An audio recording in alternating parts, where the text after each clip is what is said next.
Today, we explore how this date completely reshaped our world across five powerful dimensions: culture, education, finance, politics, and technology. This day proves that history never rests. Let's dive into the fascinating interconnected events of this date that continue to influence how we live, think, and innovate today. So, without much further ado, let's go.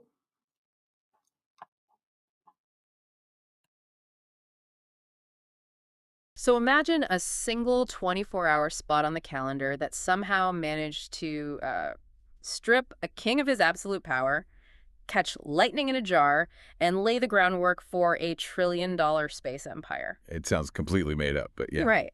But that date is actually June 15th. And today we're doing a custom deep dive for a family that, really knows a thing or two about spanning the globe. So, a big welcome to Alex in Germany, Gia, Tara, and Sarah in Canada, and the rest of your family tuning in from India. Yeah, it's so great to have you all listening. We're looking at a huge stack of historical archives and financial data today to see how humanity has basically used this one date, June 15th, to conquer our biggest obstacles. So, power, nature, and distance. Exactly. And the main through line here is really our drive for control, right?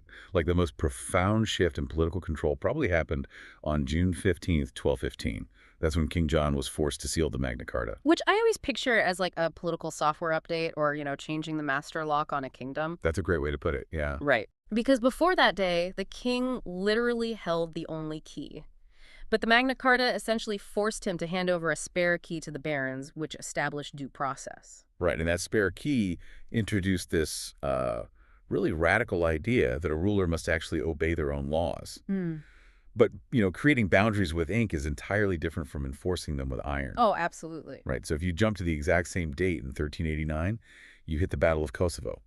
Serbian Prince Lazar and Ottoman Sultan Murad I clashed so violently over these contested borders that both leaders actually died on the field. Wait, both of them? That is incredible. Yeah, it was this completely inconclusive bloodbath that just devastated the whole region. It really shows the ultimate failure of those zero-sum power struggles. Yeah, and honestly, what really trips me up in the sources is jumping to June 15th, 1836. Oh, the statehood admission? Right.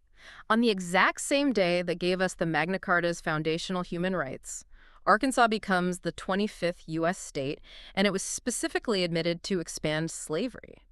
How do those two totally conflicting ideas share the exact same calendar square? Well, it's because political architecture often relies on these cold, mechanical compromises. Mechanical in what way? So, to maintain a strict balance of voting power in Congress back then, Arkansas was admitted as a slave state to directly counter Michigan entering as a free state. Oh, wow. So they were basically trading human rights like poker chips just to keep the legislative scales even. Exactly. It was purely transactional. Man. So the drive for control can clearly go backward morally. But let's look at how we started controlling nature instead. Because June 15th, 1752 is Benjamin Franklin's kite experiment. A total classic. Right, but I've always wondered about the actual physics here. Because if that kite took a direct lightning strike, wouldn't he have been instantly vaporized? Oh, he absolutely would have been. The actual mechanism was much more subtle than the myth. Okay, so it wasn't a direct hit. No, not at all. The kite was never struck directly. It really just picked up the ambient electrical charge that was swirling around in the storm clouds. Ah, got it. And then Franklin used a wet hemp string, which obviously conducts electricity, to pull that charge down the line. While he stood in a doorway holding a dry silk string to insulate himself. Yeah, Right. exactly. He knew the risks. So that ambient charge traveled down to a metal key, which then fed into a Leyden jar. Which is basically just an 18th century primitive battery. Right? Basically, yeah. It Yeah. safely stored the energy. So, he didn't actually discover electricity that day. He just proved that lightning was electricity. He brought a terrifying act of God down to the realm of measurable science. Perfectly said. And once we stop fearing the sky, I guess we start trying to conquer it. Because that brings us to June 15th, 1919. John Alcock and Arthur Brown take a modified First World War bomber from Newfoundland and crash into an Irish bog under 16 hours later. Completing the very first non-stop transatlantic flight. And beyond just winning this 10,000-pound prize, they actually delivered the first transatlantic airmail. Like letters. Yeah, just under 200 letters. That specific flight really proved that global geography wasn't this insurmountable barrier anymore.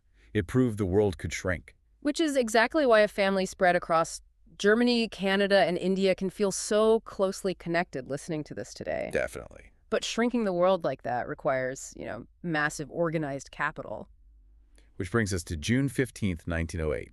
That's when the Calcutta Stock Exchange officially opens. Right, finally giving those 150 brokers who used to trade out in the open air a permanent physical roof. Yeah, just getting out of the rain. Which was huge. Formalizing that market was a crucial step in engineering the globally connected financial systems that we all rely on today. So true. And if you contrast those 150 brokers huddled out of the weather with the modern-day June 15th milestone we're watching right now, it's wild. I mean, the highly anticipated SpaceX IPO trading on the NASDAQ under the ticker SPCX. It's a staggering leap. I mean, SpaceX is poised to become the largest IPO in history, potentially topping Saudi Aramco's $1.74 trillion market cap benchmark. It is. We've gone from funding local spice trades to literally funding interplanetary transit. It really perfectly captures the evolution of this entire date. I mean, over 8 centuries, June 15th charts our progression from demanding basic rights in a medieval English field to organizing the trillions of dollars needed to reach the stars. It's incredible, and that really leaves you with something to chew on. If we are eventually funding and building those future space colonies out there, what fundamental Magna Carta will we eventually need to draft for the citizens living among those stars?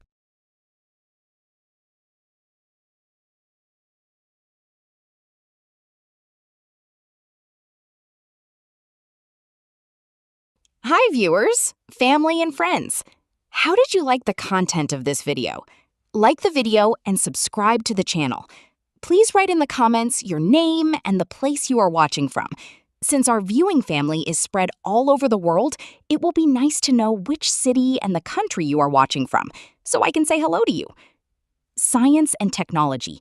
Reading and listening to the historical accomplishments on this date of those who have gone before us, I, as a professional engineer with interest in structural engineering, energy-efficient buildings, ICF construction, and as Google Docs expert with interest in spreadsheet-based solutions, draw inspiration to ask of myself the million-dollar question.